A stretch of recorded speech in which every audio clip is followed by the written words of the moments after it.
Welcome to the Devereux Committee of Pro Wrestling, presented by the Idiot Radio Network, offering a weekly look into the world of professional wrestling with guest interviews, news, results, and much more. Now here's your host, Stephon Devereux. And we are back. Here's Stephon Devereux and the Devereux Committee of Pro Wrestling. And wrestling fans, huge interview today. Once we get everything connected, because you know we are on location, and once we get everything connected, we're going to have an interview with a legend, a pro wrestling legend. This man has been everywhere. I was watching this man when I was a child, and I'm not saying I'm old, but I'm getting up there. But he's one of my favorite wrestlers of all time. Here we got my man, Hello? Brickhouse Brown. Yes. Hey, what's going on, my brother? My man, how are you doing? I can't complain. Every day above ground is a good day, my friend. Yeah, I can't complain either. Well, I was going to get into trust me, if you do, nobody want to listen to it anyway, man. What's going on, my brother?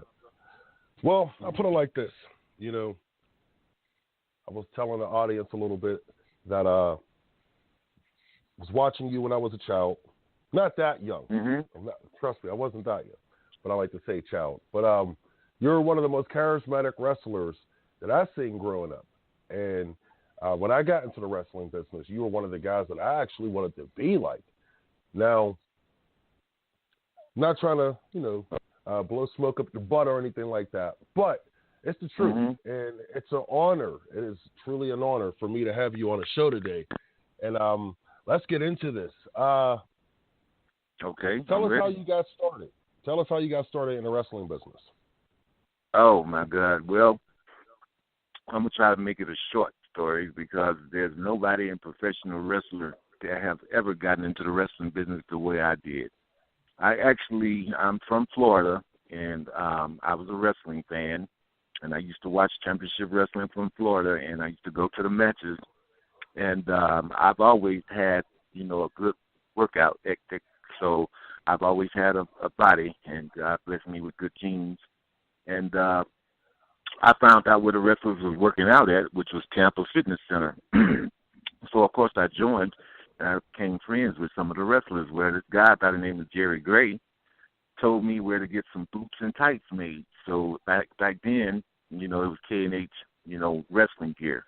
And I got my boots and tights made, and I was smart enough to see on Southwest Championship Wrestling, which was the first syndicated wrestling show before WWE went worldwide, or World Class went worldwide. There was Southwest Championship Wrestling on USA Cable. And I was smart enough to see that they didn't have a black wrestler. So I called up Mr. Bill Apter, who at that time was the editor for Inside Wrestling magazine. And he gave me promoters' phone numbers and addresses because I sent him some pictures and asked him what he thought my chances would be. And he said, good.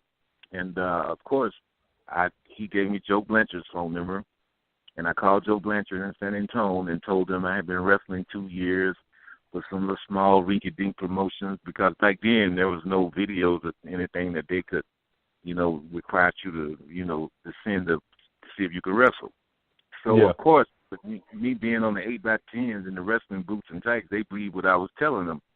But in reality, I had never been trained, never been in a wrestling ring. And when he gave me my start date, which was May 2nd, 1982, I was overjoyed. And I went back to Tampa Fitness Center, where the guys was working out at. And I told all the guys, I'm going to San Antonio. I'm going to be on Southwest Championship Wrestling. And my real name is Fred Seawright. And I remember Jack Briscoe was there. And Jack said, remember, Fred, when you go, the wrestling business, the guys pull a lot of ribs on a lot of the new guys. Okay, just remember that. That they wouldn't smart me up because they thought it was funny as hell that I was going to go to a starting date and never been trained. So anyway, I get to San Antonio, but before that, I'm sitting at home in my living room in St. Petersburg, Florida, and every week one of the guys would mention my name. And by that time, Joe Blanchard, Tully Blanchard's dad, is the one that gave me the name Brickhouse. He said, son, say your name like you're getting ready to wrestle. And I said, from Miami, Florida, weighing 235 pounds, Frederick Seawright. He said, see, that sounds like a loser. he said, nobody is going to back a Frederick Seawright. He said, well, you're built like a brick, you know, what a house. And he said, we're going to call you Brickhouse. And he said, let's think of something to go with Brickhouse. So he came up with Brown, and that's how I got the name Brickhouse Brown, courtesy of Joe Blanchard. But anyway, so cool. I'm sitting at home watching the television every week, and these guys are giving me mad plugs. You know, you'd have Bobby Jaggers come on, you got this black wrestler coming in, Brickhouse Brown, been all over the world, and I hadn't been nowhere. Been all over the world, and, you know, but they were trying to build me up because they hadn't had a black wrestler there in a few years. And they wanted me to, you know, to be over by the time I came there. So all the guys had to give me a plug on the TV, like they were waiting for me to come and they had something for me and this and that and yada, yada, yada. So fast forward to, you know, I get down to San Antonio, Texas, and the first thing I do is at TV. So my degree is in communications, so I could always talk. And they had me do a general interview, and I said, hey, this is Brickhouse. I'm glad to be in Southwest Wrestling. I'm going straight up north, and that's straight to the top. And I'm glad to be here, and I just want all the people to support me and back me. And they thought that was a good generic interview. So they felt comfortable with the interview, so they just knew I could wrestle, you know. So the next night at the Hemisphere Arena, which was about 2,000 people there, Steve Sachs, the ring announcer and the TV commentator, came over to me when I was lacing up my brand-new wrestling boots that I'd never wore before except for in my backyard practicing wrestling moves on the mattress. That's the only time I had put on a pair of wrestling boots and tights. So anyway, Steve Sachs comes over to me and says, son, he said, Brickhouse, I got the finish for you. He said, we're going to build you up to be the black superstar, and you're going against Bobby Jaggers. He's our Southwest champion. And he said, here's the finish. And I'm looking at him like wondering what the hell is he talking about, finish? What is that? And he told me, he said, well, the finish is going to be Don Carson is going to come in the ring. He said, we're going to make you a drop kick specialist. And you're going to drop kick Don Carson. He's going to drop the gimmick. You're going to pick it up. You're going to nail Don Carson and nail Bobby Jaggers. Then we're going to send the other heels out, and you're going to drop kick everybody come in the ring. And you're going to dance and do your thing. And he said, that's why we're going to start the program with you and Bobby Jaggers, and eventually we're going to put the belt on you. He said, you got it? And just when he told me all this, what Jack Briscoe told me in the gym started ringing a bell. I mean, ding, ding, ding, ding, ding. This is one of them ribs. This guy want me to go out here and look stupid and let them do all of this to me. And I said, I got news for them. I have my own plan. You got to understand, I wanted to stay in high school 3 years straight. And then I wrestled for Auburn. We didn't have a wrestling team. We had a wrestling club, and we always competed against other colleges. And, I mean, I have amateur background. So I could always handle myself. And once me and Bobby Jaggers got in the ring, I had one thing in mind, because all I know is I saw Bobby Jaggers hanging people over the ropes with this hangman noose, and I was saying to myself, he is not going to do that to me. So when we locked up, I was in there shooting my butt off, and lo and behold, when I put him into a chicken wing and he started squealing like a pig, I became very proud of myself, because I said, this is the same guy I saw on television beating all these people to death and hanging them with a hangman noose, and this sucker is like Hubba Bubba, not a speck of trouble, you know. And Jack Ham, the referee, came over, and he started counting like he was trying to get me to break the hold. He said, Brickhouse, what are you doing? In a minute, he's about to give up, and I'm going to win this belt. He said, no, Brickhouse. He said, are you smart? And I thought he insulted me then. I said, smart? I said, I just graduated out of Auburn University. Where the hell did you come out of? What school did you come out of? He said, no, are you smart to the wrestling business? This is all set up. And then again, that bell started ringing. Ding, ding, ding, ding, ding, ding. Oh, this got to be another rib. He said, whatever you do, Don Carson is going to come in the ring and nail you in the back of the head with the gimmicks. He said, whatever you do, just don't get up. Just lay there. And they wanted to get out of the match in the kind of way he could, right?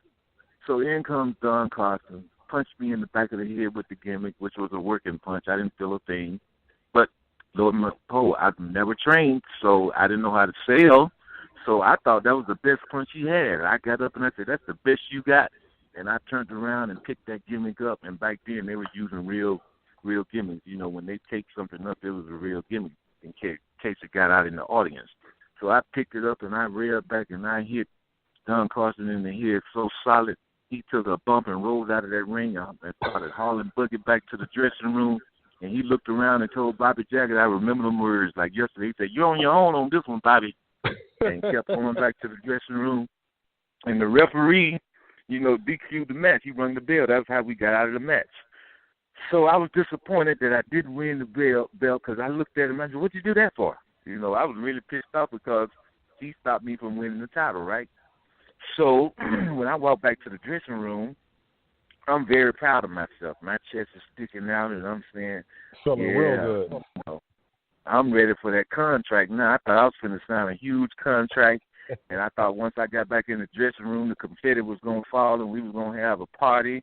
And when I got back to the dressing room, I mean, you could hear a pin drop.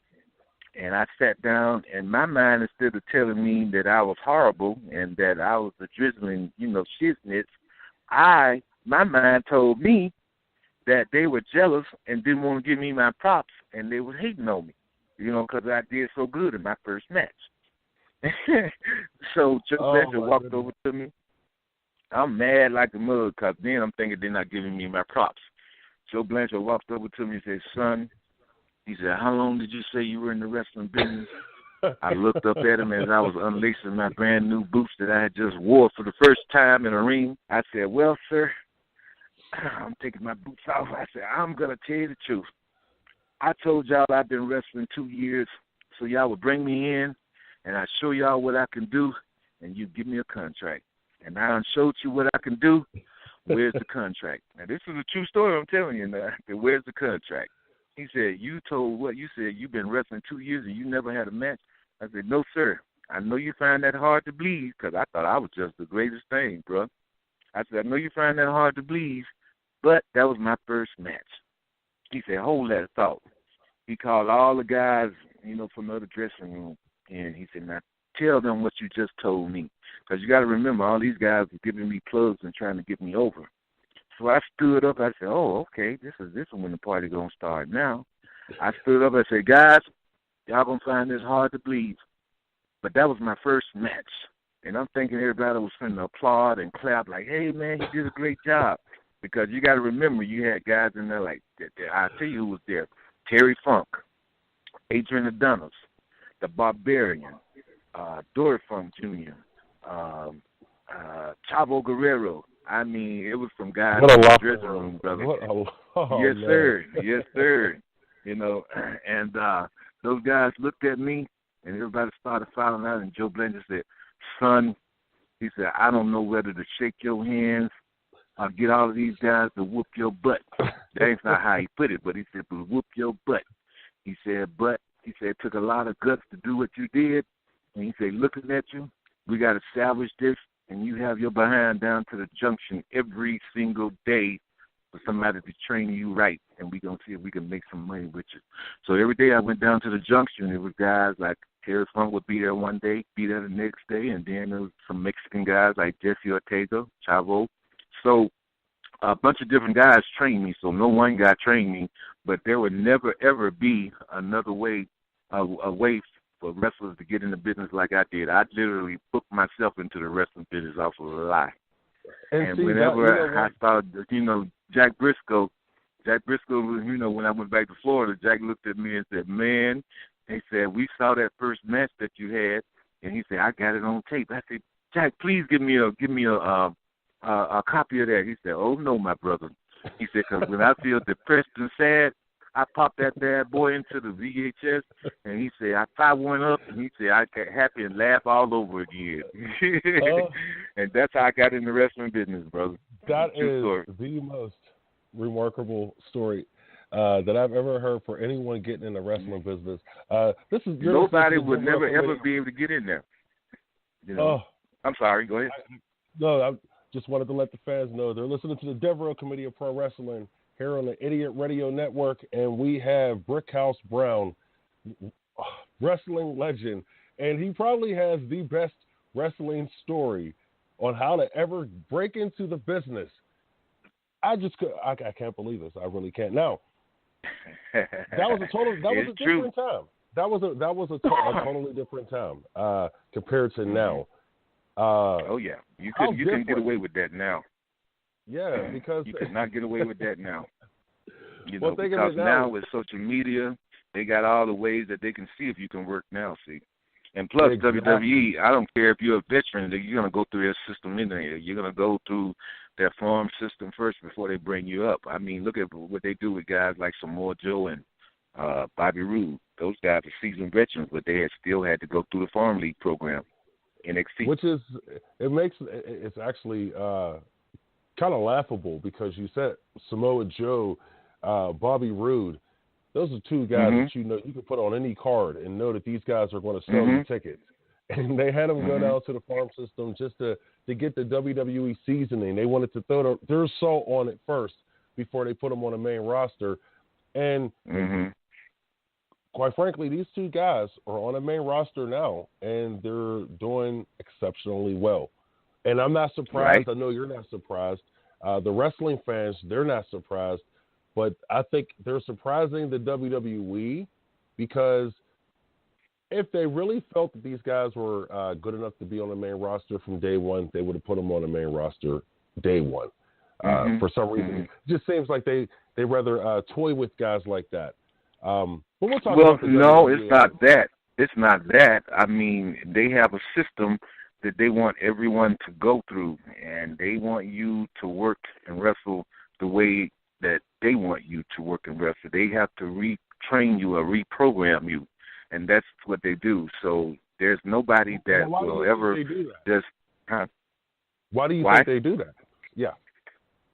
Because, like I said before, when Vince says that, he created the WWE universe, he definitely means what he's saying, because everybody that's in that universe, everybody that wrestles on his card, have to have the same mentality, the same deal as what they want you to wrestle like. I mean, I could come up with my style, and they could go, "Oh, hell no, that's not acceptable. You're going to go through the system," and then they retrain you. In other words, I don't care who you are, they retrain you. I mean, they're getting all of these people from Japan, and they have to go through the system too. And these guys are proven talent. Even the females are proven talent. But you have to go through their system. They have to reprogram you, in other words. That's exactly the word. I just wrote that down. They are reprogramming you. Yeah, that's exactly what it is, reprogramming.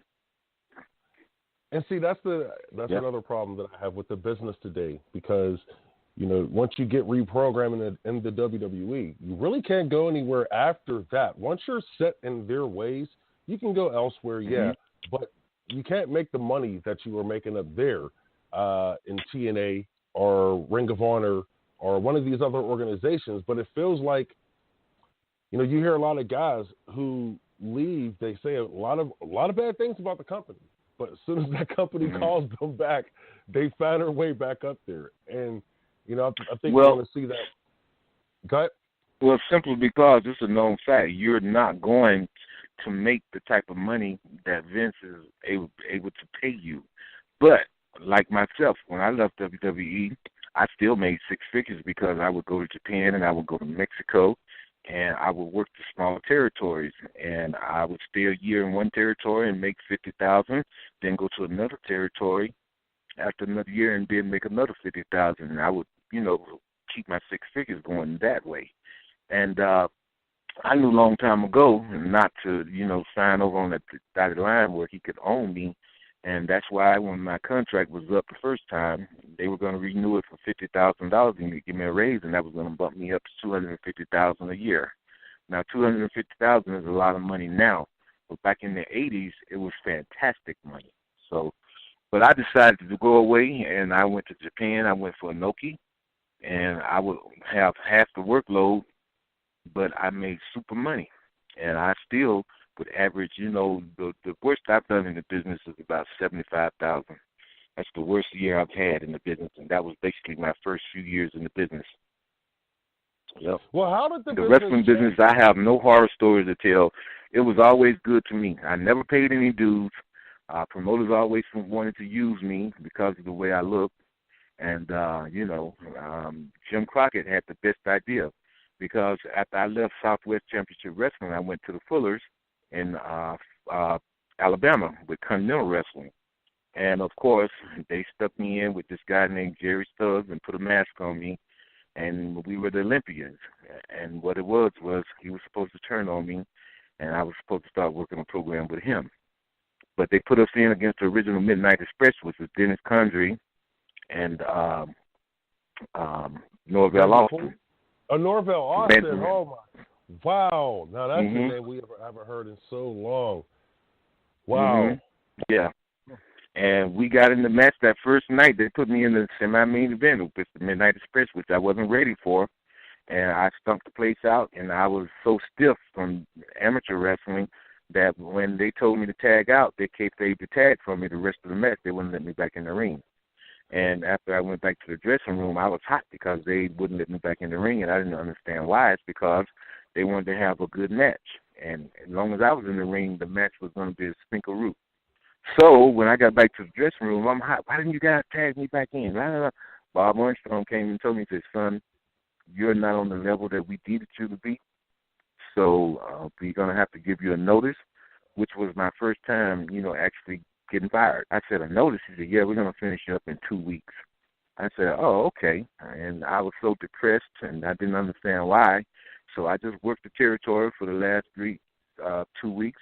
And on my last night there, they had enough nerve to give me a junior United States heavyweight title shot. On my last night there, this guy by the name of Golden Boy Chick Donovan was another junior heavyweight champion. Huh? That's another name I've heard. Can you hear me? Yes, sir. I can hear you now. Okay. And that that's was my plan. I said, okay. They're giving me a title shot on my last night here. So you got to remember, I wasn't still totally all the way smart. I still was pretty much a mark that knew how to amateur wrestling shoot. So my idea was, okay, if I go in here and win the belt, there's no way they can fire me. They'd have me wrestle in. They can't fire the champ. So when I got in the ring, all the finish that they had them came up with went right out the door. My main focus was win the belt. So I went out and I proceeded to just tear in the Chick Donovan, and by the time I got through, poor Chick didn't know what was going on, and I actually won the belt. And I jumped up and down, elated, and I walked back to the dressing room and passed by Bob Armstrong and Robert Fuller, and he goes, what the hell are you doing? And I go, hey, I just won the United States Junior Heavyweight title. You can't finish me up now. You got to book me. Yeah. You got to book me. And they were 38 hot at me because, they had filmed the damn thing. So, they had to scrap all of that because they would have shown me just whooping the hell out of Chick Donovan. And he said, son, you got a long way to go in this business. Give me that belt. And then, I went back because I was living with Norvell Austin at the time. And I went back home to the apartment depressed. And Norvell came in and he told me, he said, Brick, he said, man, he said, it's not a problem. You're just green. You just don't know. And he said, but back there in that time, they booked you. You didn't have to have a place to go. They would book you. When they finish you up, they would book you. So they had me booked in the Carolinas in the Mid-Atlantic area. And I went there, and the first time that they had me on the show, on a match, Jim Crockett came out and looked at the match and said, there's nothing wrong with Brickhouse. He just got to learn the mechanics, and we'll keep him off TV for 6 months before we put him on TV because they wanted to do something with me. And so for 6 months, I just worked around the territory on house shows. The territory was so big, I could work the house shows, and I still was making $700-800 a week because I was on the bottom. I was first, second, third match, And then one day they called me in. Experience. Yes, and they called me in the office one day, and I thought at that point in time they were calling me in to fire me because the night before I had wrestled this guy named Gary Royal, and he and I had shared a hotel room. And back then, kayfabe was really strict. If you got caught hanging out with the person that you were wrestling, they fired you on the spot. That kayfabe was serious back then. Yes. So Wahoo McDaniel had saw me and Gary. Yeah. Wahoo McDaniel had saw me and Gary Royal going into the same hotel room together the day before they called me to the office. So when they called me the next day, my mind thinking Wahoo saw us, told that me and Gary Royal were sharing a room together, and I thought they were going to fire me. So I pull up into the parking lot of the office, and I had to be there at 2 o'clock, and it was 15 minutes before 2, and I would go up to the door, and then I'd turn around because I was scared as hell to go in there because I didn't want to get fired again. So I'm sitting out in my car, and I go back up to the door and get ready to go in the office and turn back around and go sit back in the car.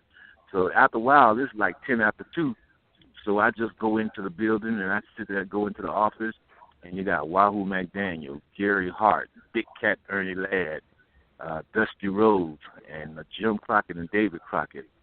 All the big guys was in the office. And Jim Crockett looked at me and said, "I'm glad you can join us." And he said, "You don't be late when we call them, you be on time." I said, "Well, I was out in the parking lot. I just was scared to come in.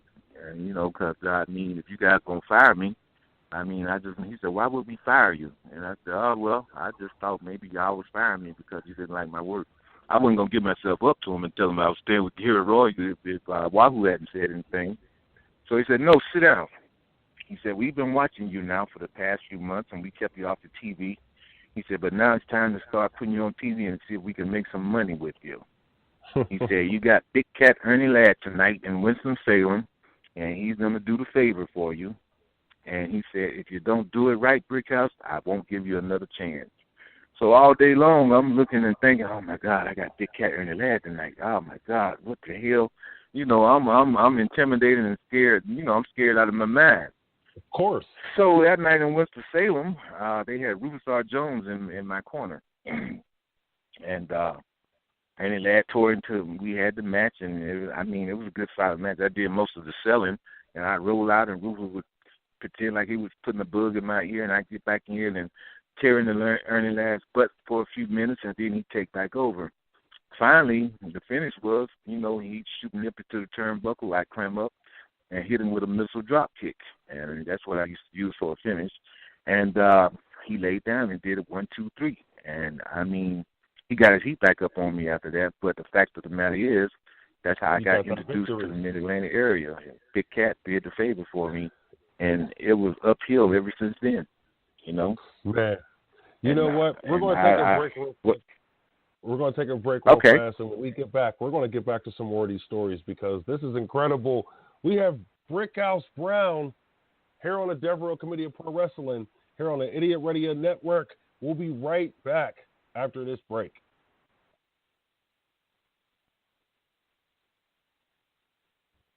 For all your heating and cooling needs, service, and installation, contact our friends at Complete Comfort Heating and Air Conditioning, 412-513-3001. Doesn't your family deserve complete comfort? Looking for a creative idea for meetings, business lunches, and special events? Call Spiels on Wheels, Food Truck and Catering, and take the stress away.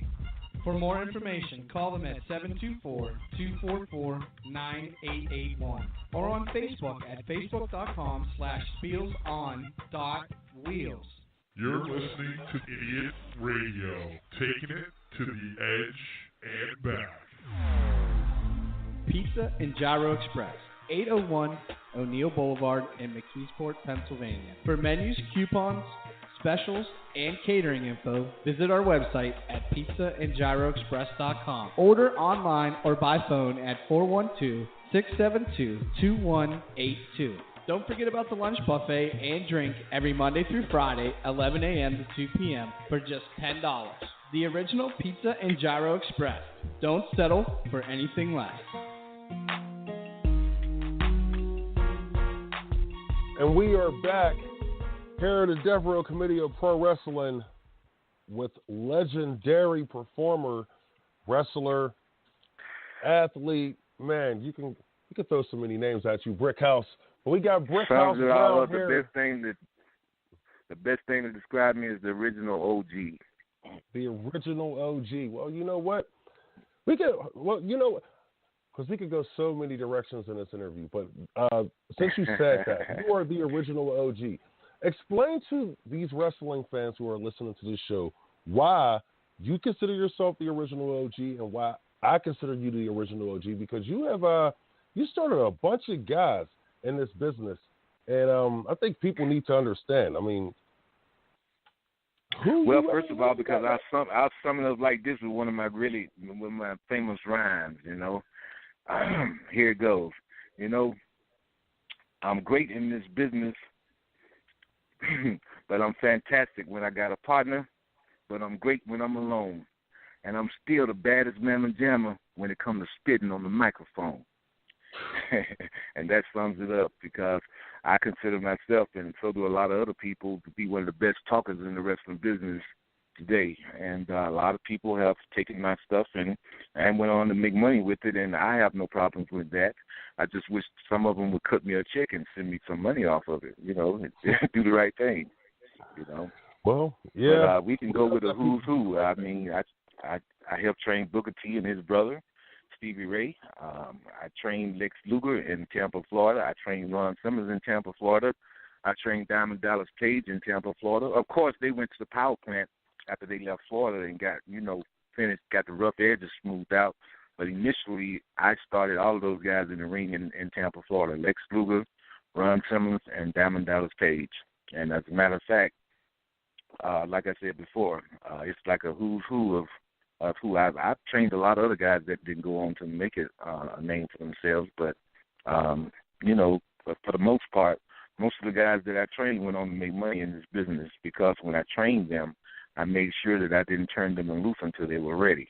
Unlike so-called trainers today, they take the money from the wrestler or from the prospective client, and a week later, that client is in the ring, and the trainer has $2,000 in his pocket, and you know how it goes after that. Well, it's like this.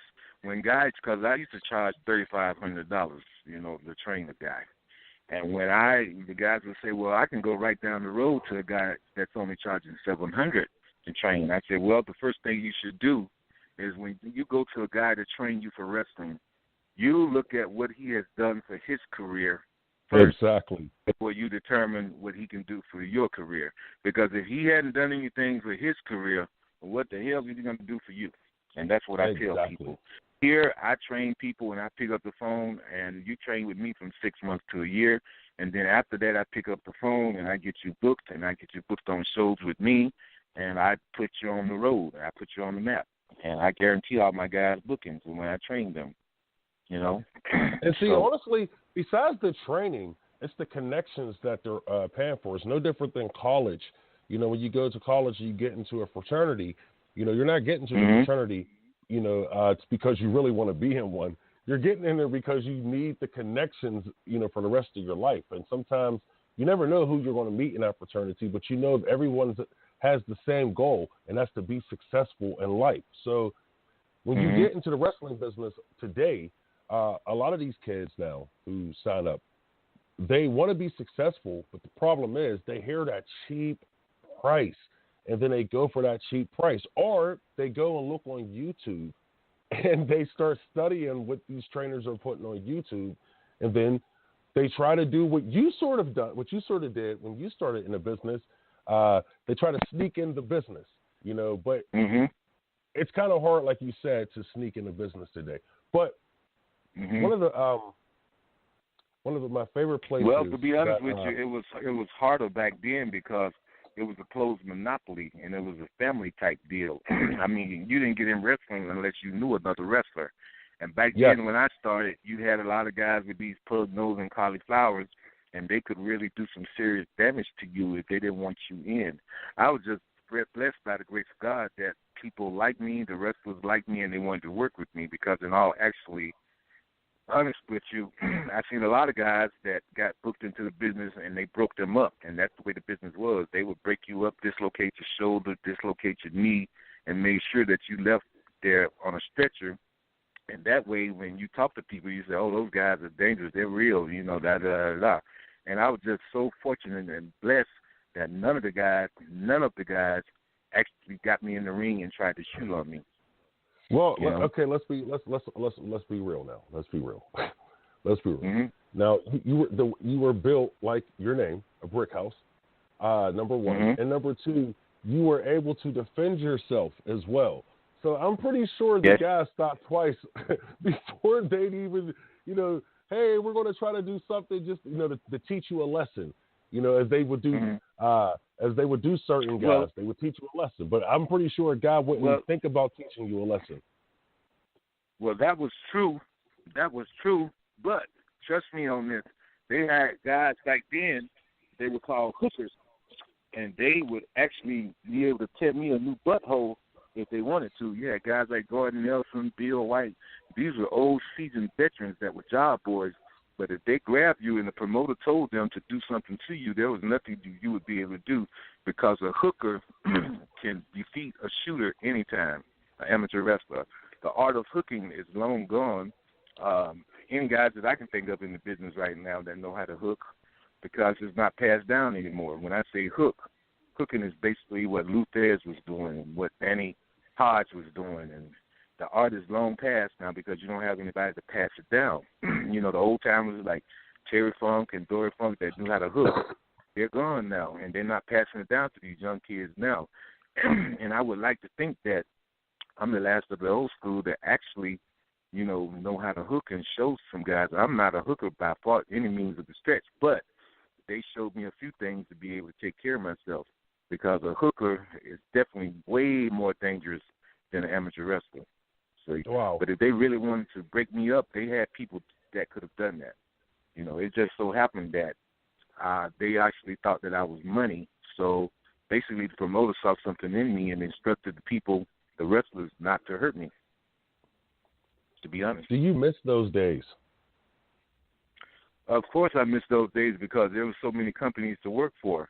I mean, if Jerry Jarrett would piss me off, then I would call up Robert Fuller or Ron Fuller and say, hey, I want to come and work for you guys. They would have me booked 2 weeks later. If they pissed me off, I would call Eddie Graham up in Florida and say, Eddie, I'm ready to come home. And I would go home for a while until I found the place that I wanted to go. I could always go to a different company and work. I'm one of the few guys that I've never been turned down, to go wrestle anywhere. And that's a testament to my work ethic and the way I look. I didn't just go on having a body. I actually like to perform in the ring. Yeah, I know. That was and see, I'll tell you this: when The Rock finally broke through and became The Rock, he reminded me a lot of Brickhouse. I kid you not, he reminded me a lot of Brickhouse. And I know you guys shared some time together down there in the Memphis days. Did you see what we were going to see, years later with Dwayne Johnson? Did you see The Rock, back then in those days when he was Flex Gavanna? To be honest with you, I did. Because at that point in time, I was one of the top guys in Memphis, and I was teaming with Reggie B. Fine. I was teaming. That's another guy that I broke into business. I don't know if you're familiar with Reggie B, but he used to be a manager for me and Iceman King Parson. But anyway, he was my tag team partner at the time, and we were the World Tag Team Champions, and they brought in Flex Gavanna and Bart Sawyer. And the deal was we were supposed to drop the belt to them. Well, when it came time to do that, I let it be known that you were going to beat Reggie B for the belt, but you weren't going to pin Brickhouse.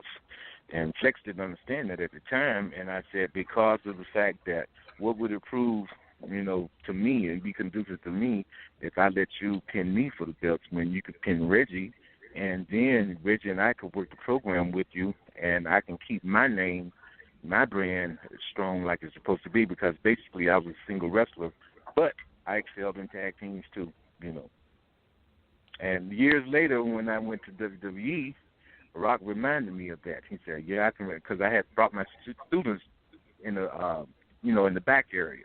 I used to call, up and get tickets and bring my students there to give them some incentive. That this is where you want to go. This is what you want to do, and they treat you like professionals here. And I introduced them to Rock and a few of the other guys that I had known that came through my hands.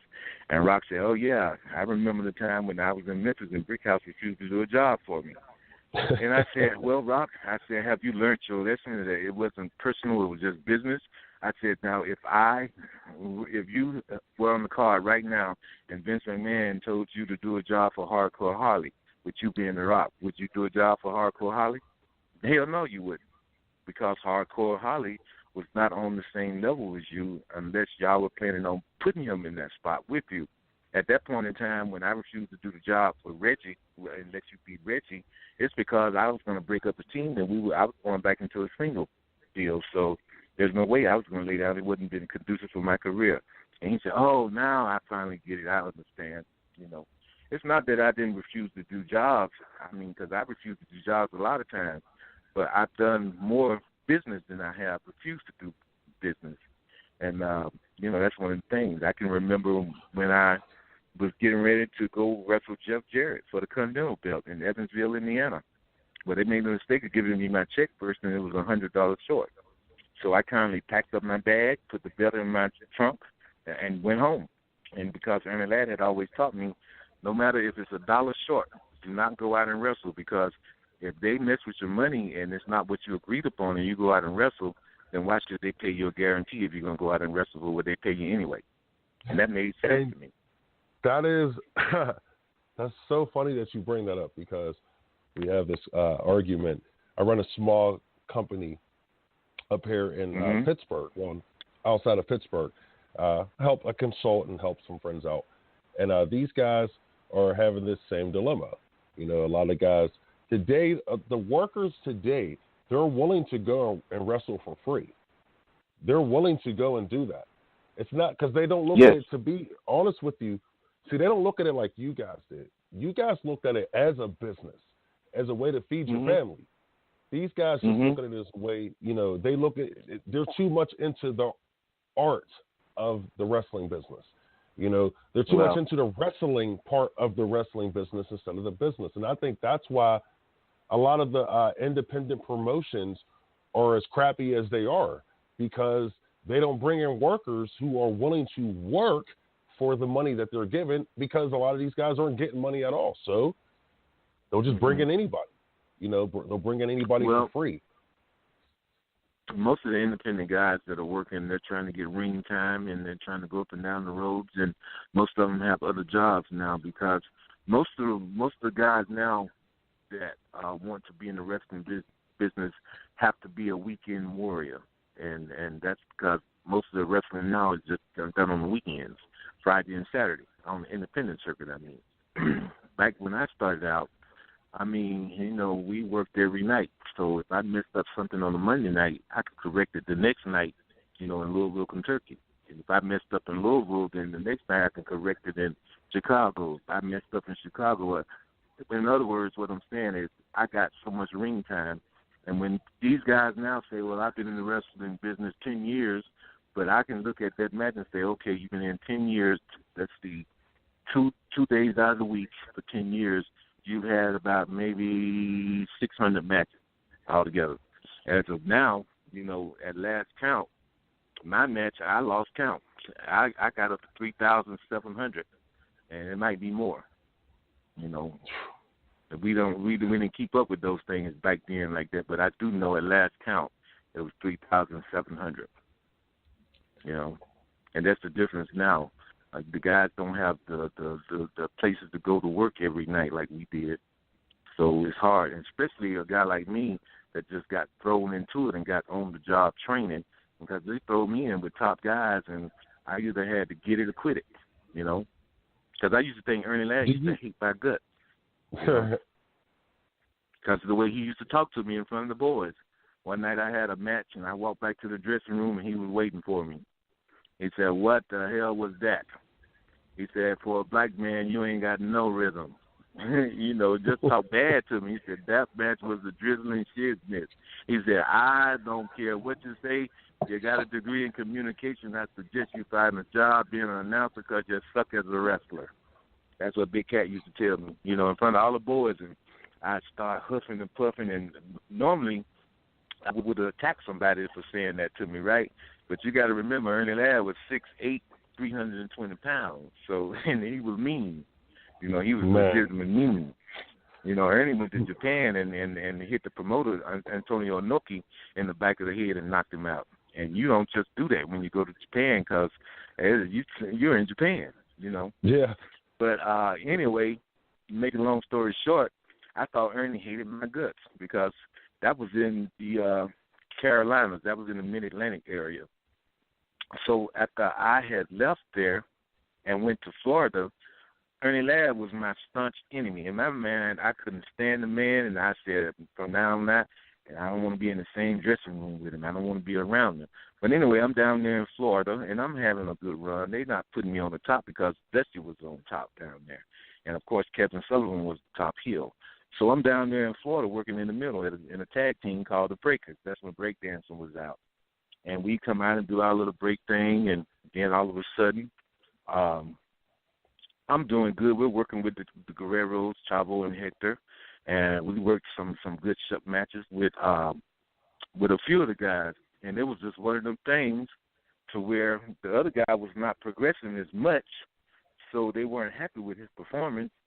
And one night in the Bahamas, me and the guy, Johnny Condori, that was the tag team partner, we was wrestling against Superstar Billy Graham and Kevin Sullivan.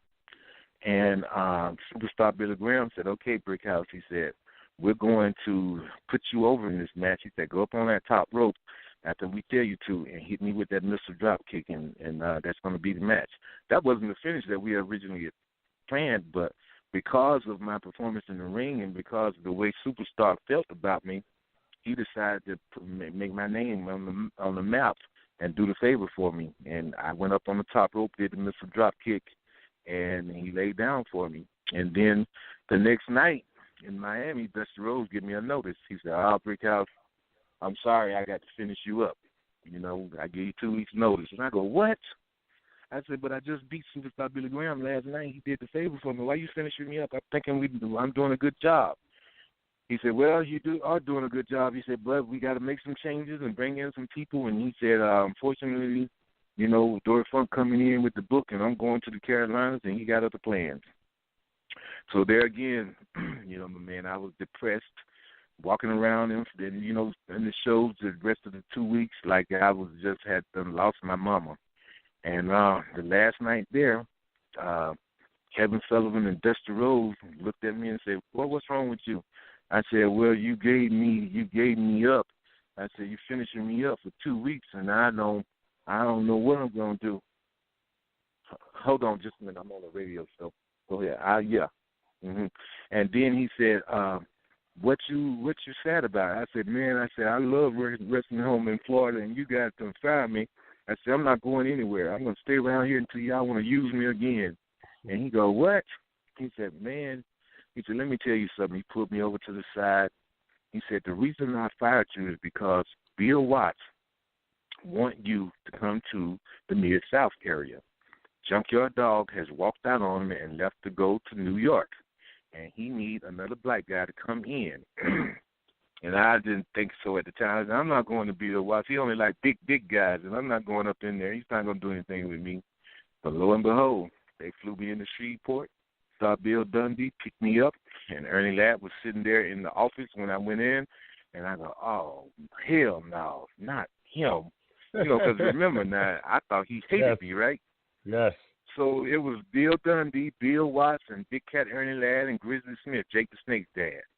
I went and shook everybody's hand except for Ernie Ladd, and Bill Watts looked at me, and he goes, what did you just do? I go, what do you mean, sir? He said, you walked in the building and shook everybody's hand but Big Cat. Why? I said, well, me and him had some problems in the Mid-Atlantic area, and I figured it's best if I don't say nothing to him and he don't say nothing to me, and then we all right. And he looked at me and said, he cursed me like I'd never been cursed before. I didn't know who the hell a Brickhouse Brown was. And he said, Ernie Ladd, the one that told me that the man to get the job done, to take Junkyard Dog place was a guy named Brickhouse Brown. He said, I didn't know who the hell you were. And he said, now you go over there and you shake his hand because you got him to thank for you being here. and I'm already a short hill thing. I felt like this tall. Yes, sir. I finally I slammed it over to him with my head down, and I looked up and reached up to him and shook his hand. I said, "Man, I'm so sorry. I apologize." He said, "Well, brother," he said, "my backyard is so big, my kids have to have 3-wheel motorcycles to ride around and play in it." He said, "I got so many rooms in my house, I have to check them out at night to make sure nobody's staying in my room in my house when I'm not there." And he said, "I got mine. Do you want yours?" And right then and there, that's when I said, "But I thought you hated me." He said, "This is what I did." He said, "I was on you like that in the Mid-Atlantic area because you got a degree in communication. And so many guys waste their time in the wrestling business when they're not going to make anything of themselves." And he said, "I knew you had the talent." He said, "That's why I got on you, to make you be even more talented and get out there and bust your butt." He said you was going to either get better or get out. And he said, "I wanted you to just get out in time to go get your job doing your degree before it got too late." And he said, "Now it's time for you to make some money. Shut your mouth and learn and do what they tell you to do."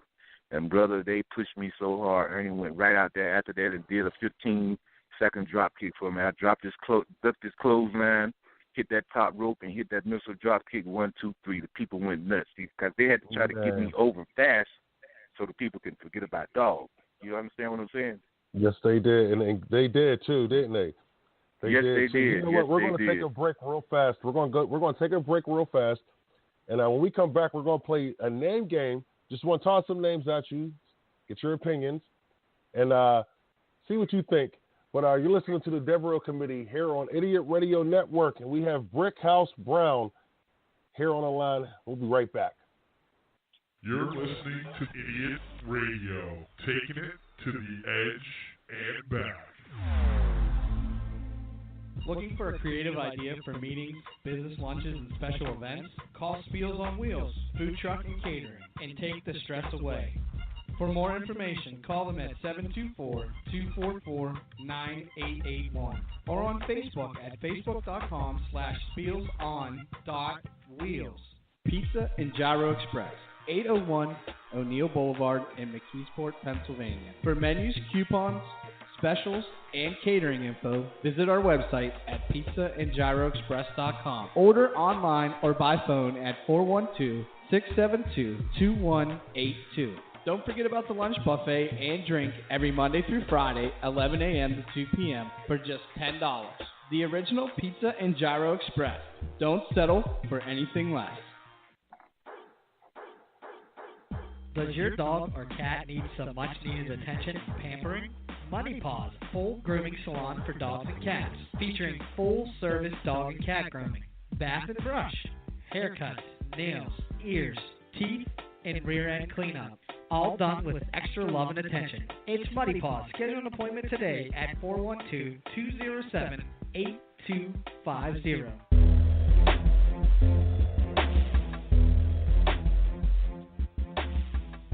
And we are back here, Devereux Committee of Pro Wrestling, here on the Idiot Radio Network. And we got wrestling legend, superstar, Brickhouse Brown. And Brickhouse, you know, we're going to have to do this again and again and again because, you know, I have so much to get to with you. And our hour is almost up. So, but what I'm going to do is... Man, the time went so fast. I guess I've been running my mouth nonstop. That's what I want, though. I want to hear stories. I want to hear what it was like, you know, when I used to watch it and actually enjoy it. When I was in school and, you know, make my little paper belts or my cardboard belts, and I would beat up my little friends in the hallways or the bathrooms as if I was doing an attack, you know, with me and my little friends. You know, we always had our little groups. I want to play some name game here. Okay. One of the first guys that actually had me watching professional wrestling was Iceman King Parsons. You got any good Parsons stories for me? Oh my God, I love Iceman to death. Matter of fact, it's so ironic that he was my best tag team partner that I worked with, but I never won a belt with Iceman. I won belts with Norvell Austin. I won the World Tag Team belts with Reggie Design. and I won it with this guy called the Gambler, and then I won the World Tag Team title again with Sweet Daddy Falcone, 3 times World Tag Team Champion. And with Iceman, we never got that break to do that simply because of politics. But Iceman and I were working against each other before we teamed up. As a matter of fact, I won the Texas title from Iceman. But our interviews that we used to do, Iceman is one of the few guys that I know that can compete with me on the microphone, word for word. And our interviews used to be so intense because he would say something and then I would come back and say, well, you got that attitude, Iceman, because you don't know who your daddy is. Every time your mama bring a nigga home, she would say, you would go, you my daddy. That's the type of interviews that we were doing at the time, And those were hoes. We had one of the pay-per-views, the Superclash in Chicago, and I didn't get the Texas belt from him then, but that following week in Dallas, I won the Texas belt from him. And I kept the belt for about 6 months and just, working with different people here and there. And Eric Embry was the booker at the time and wasn't doing anything with me. And I go, Eric, I said, what's going on, man? Why are we not doing anything? I'm the Texas champion, but yet still I'm not working anybody with any meaning. He said, well, Brick, he said, we're going to make some changes, and he said, we're going to build up this other guy, Gary Young, and we want you to work with him, and we're going to put the strap on him. And I said, okay, that's fine. But I said, are we going to work a program? And he goes, right now, we don't know yet what we're going to do. And I said, well, then I tell you what, when you figure out what you're going to do, then you tell me, and then I'll drop the belt when you know what you're going to do after that. And I refused to drop the belt to him that night. So the next night, when I was in the shower, taking a shower, Bronco Lubitsch, as a matter of fact, the next night was TV. Bronco Lubitsch, the referee, came and took the belt out of my briefcase and gave it to Gary Young, and Gary Young went before the cameras on TV that same night, and they said that, well, we have a new Texas heavyweight champion, gorgeous Gary Young, who defeated Brickhouse Brown and Waxy Haxy, Texas, some little small spot show they thought of. And I yelled out from the dressing room, and people could hear it all in the audience because it echoed pretty good. I said, yeah, but you're never showing any damn TV footage on it. People in Waxy Haxy, Texas wondering when the hell did that happen. You're never showing any film footage on it. And so that's what I said. I had to be the first guy to lose a belt while he was in there scrubbing his butt in soap suds. Oh, man. Never happened before. How about Lance Russell? We just lost him this past week, a couple of days ago, actually. But Lance Russell, former Memphis wrestling announcer, legend. To me, Lance was the straight man to my clown butt. Because we had so much good timing, because I would come out and I would insult him, you old, molded, decrepit, Father John, Geritol, taken, senile, arthritic, old fool. And he'd go, oh, Brick House, that's not necessary. You're not wrestling me. You got the king, Jerry Law. And that's how we would play off each other. And I had great times with Lance, and we had perfect time, and that's what was entertaining the people, because we did it live back then. We was live before WWE, before WCW. Memphis Wrestling was live. It was live for 2 hours, and you had to be on the go to get it. There was no time to stop and say, okay, cut, let's do it again. Once you did it, you had to do it, and that's why me and Lance Russell had so much good timing, because I would do my interviews and plugs to towns, and they always called me One Take Brick, because that's all it took, one take. And it got to the point to where they stopped telling me what to say on the TV and just gave me a scenario and let me put it in my own words, And then I have to give credit where it's due. Lawler is the first guy to turn me heel. And he said, you're not a babyface, Brickhouse. He said, your interviews are so heelish. He said, we're going to switch you heel. And that was the greatest thing to ever happen to me in my wrestling career. I will give him that. Even though he hates my guts today, I will give him that. He switched my career around when he turned me heel. I drew nothing but money with him because my interviews were so heelish, and you would thought that I hated all white people, because I would say stuff like, hey, I'm the black man that your mama warned you about. You remind me of the white boy I used to slap upside the head in high school. I'd slap you upside the head, pow, and make you do my homework. I'd slap you one more time, pow, 12 o'clock noon, and take your little lunch money. And I'd slap you at the end of the day, pow, and take your little girlfriend. And Monday night, you just another little boy. I'm gonna slap upside the head and take your belt. These are the kind of interviews that I used to do, man. You know. Well, I'll put it like this. Well, just for the audience that is still with us, we are off the air, but we have another 10 minutes here to where I can run this, and this is for those who likes to listen to the show afterwards. But speaking of Jerry Lawler, give me Lawler. I mean, you know, the guy has many stories about him, and there's thousands of opinions on Jerry Lawler. What's your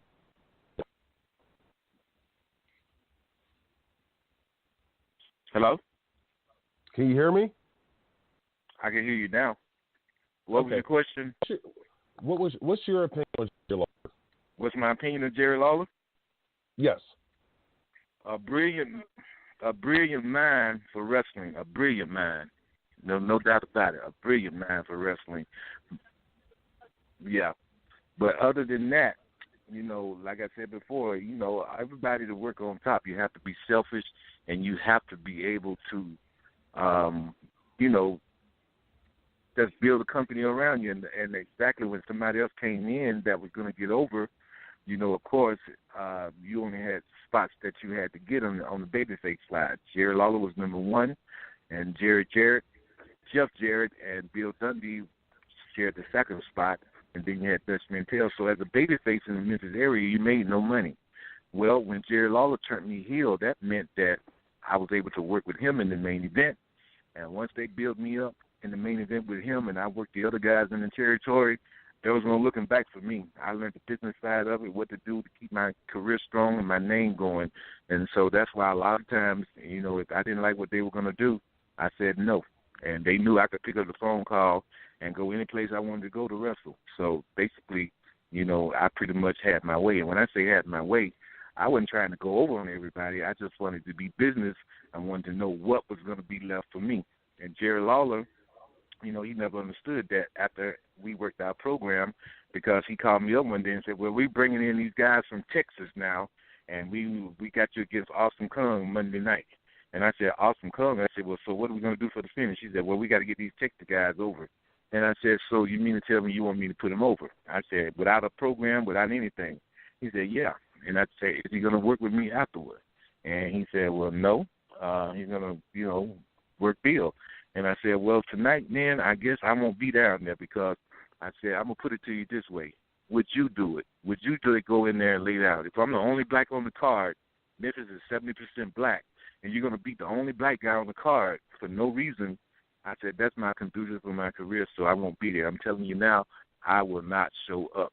And ever since then, you know, Lawler just had it out for me because, of course, on my shoot tapes, I got a little more personal with it. I said, Jerry Lawler should have been born a girl, you know, and there's obvious reasons why I said that, you know. But anyway, that's what I think about Lawler. He hates me to this day, but I have no ill will, and I don't know why he hates me because I'm pretty sure that big-ass mention that he got, I put more than 20,000 bricks in it myself by the people I drew for him, you know. Yeah. If I made money, then he made money. You understand what I'm saying? Money. He made a lot of it. Yeah, you know. Exactly. He made, So he has Brickhouse, no reason to be mad at me. Well, I'll put it like this. I have no reason to be mad at you myself, Brickhouse, because you came on here, you blessed me, you know, with some stories, and I can't wait for you to come back on here because I still more stuff. I mean, we didn't even get into the world class stage. You just tell me when, because right now there's a lot of things going on with me. You know, I've been diagnosed with stage 4 advanced cancer, prostate to be exactly. They give me less than 2 years to live. And right now, you know, it's just one of them things I'm going through. I don't have any insurance. And, you know, I'm just looking for the people that really cared anything about me to donate to my GoFundMe deal. And I'm just hoping that do. You know, that'll work. And I put the GoFundMe, I put it up on the description, and I'm going to promote it myself. I want to get it out there for people. Because honestly and truthfully, you're one of the good guys in the business. I don't hear bad things about you. I really don't. Mm-hmm. You know, you can hear, you know how guys talk. You know how the boys talk in this business, so you know bad things is going to run. Well, I don't I've never heard bad things about you. I've been labeled a drug kid, and I said, but nobody can never come and say that I showed up at a match high or showed up at a match drunk. I said, any time I showed up in the ring, I gave it 100%. And I said, if you put me in a lineup against people, I said, I would be the last one to be, picked out as a drug kid.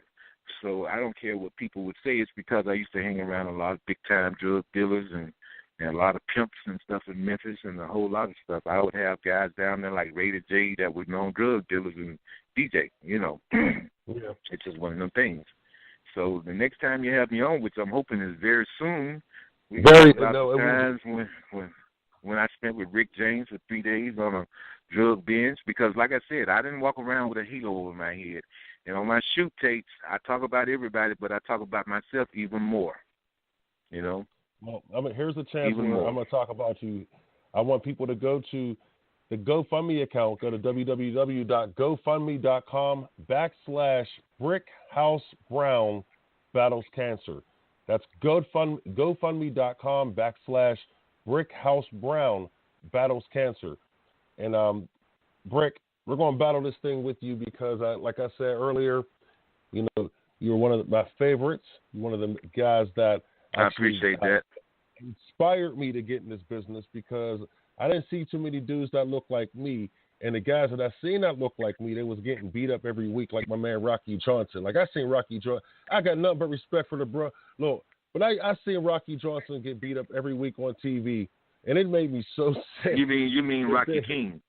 Rocky King, that's it. I say Rocky Johnson for some reason. I don't know. Yeah, but Rocky King every week.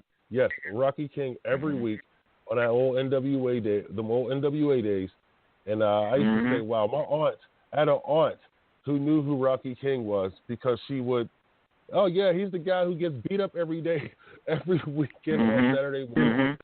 Yeah. But you were one of the first guys that I seen, that looked like me, that wasn't getting beat up every week on TV. You was actually one of the dudes that was actually whooping it. So that's one of the things I remember, and I appreciate that. And I know I'm not the only one who feels that way. And I can't wait to get you back on here so we could talk about those world-class days. And okay, still got some I got a people bunch of stories with them Von Erichs, bro. I got a bunch of stuff about them Von Erichs and myself. So yeah, I can't wait either, man. Well, see, now I you got got me some interested. stuff to tell you about. Huh? You got me interested. You have me interested in Von Erichs and Rick James. So now. Oh yeah, and I can tell you some stuff about Portland, Oregon, about Playboy Buddy Rose and Billy Jack and Colonel De Beers and Armando Guerrero. Each territory, I got some stories, my brother. Got some stories, and some of them involve me to where the fans might think, oh, I couldn't believe he did that. Like the first time when I smoked weed, with in the van with Ric Flair, Well, that's a story I can't wait. I heard that one. I heard that one, but I can't wait to get into that and let these fans hear it too who haven't heard it yet. But I want to thank you so much, Brickhouse. I really appreciate it, and man, I can't wait to have you back on here. But I want to say thank you to Brickhouse, and thank you for those who are listening. This is the Devereux Committee of Pro Wrestling here on the Idiot Radio Network. Well, the pleasure's been all mine, even though I have sat through here.